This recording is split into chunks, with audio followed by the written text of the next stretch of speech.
after gold board that will streamline Ghana's gold sector, including our exports.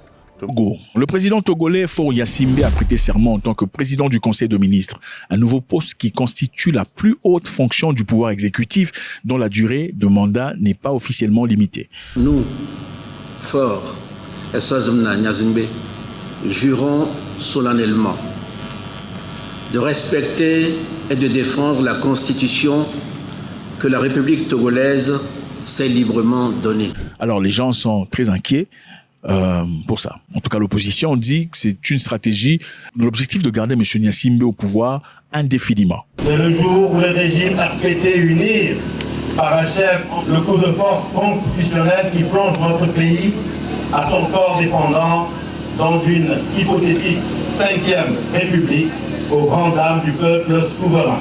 La famille de M. Gnassingbé dirige depuis 58 ans le pays. Faure Gnassingbé a succédé en 2005 à son père et à Adema Gnassingbé qui avait dirigé le pays pendant très longtemps après un coup d'État contre Nicolas Gruniski. Alors c'est quoi le rôle du président du Conseil de ministres? Et pourquoi ça inquiète? La Constitution du Togo en 2025 établit cette loi. M. Gnassingbé est maintenant président du Conseil de ministres. Il est le premier ministre de facto, mais dispose de plus de pouvoir que le premier ministre traditionnel. Il préside le Conseil des ministres où sont prises les décisions clés en matière de gouvernance, de sécurité ou peut-être d'économie et de législation. Il a aussi une influence significative sur le budget national, la force de sécurité et les affaires militaires. Il a une influence sur la politique économique, la nomination gouvernementale.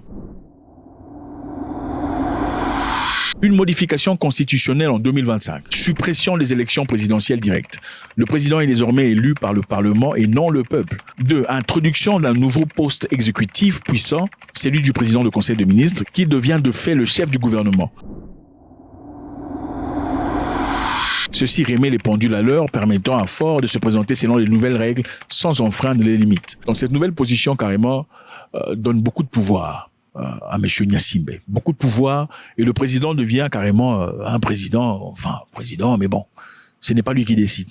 Et aussi pour assumer ce rôle, il faut être voté par le groupe parlementaire qui est majoritaire. Et le groupe parlementaire majoritaire, évidemment, c'est l'UNIR, le parti du président Faure Gnassingbé. Alors l'opposition pense que en s'établissant ainsi, M. Gnassingbé détiendra le pouvoir réel, contrairement au nouveau président de la République dont le rôle est désormais essentiellement honorifique. Le président du Conseil de ministres gère la gouvernance au quotidien et dirige la politique nationale. Et beaucoup de personnes le comparent un peu à ce qui se passe en Russie avec Vladimir Poutine et Medvedev et en Chine avec Xi Jinping, qui pourrait manifestement rester président pour toujours sans vraiment le dire. Donc au Ghana, les amis, nouvelle loi, les États-Unis sont très fâchés, caution de voyage, évitez de partir parce que le Ghana est un pays dangereux. Mais ceci arrive en coïncidence, juste au moment où le Ghana vote une loi pour interdire toute personne étrangère d'acheter l'or, le raffiner ou de le traiter au Ghana, en attribuant ce pouvoir à une entreprise locale gérée par l'État. Faites-moi savoir ce que vous en pensez, c'est toujours avec beaucoup de plaisir. Pour le reste, on va continuer avec ceux qui nous suivent en privé dans notre groupe. Bon, si vous décidez de souhaiter le faire, cliquez sur le bouton ici.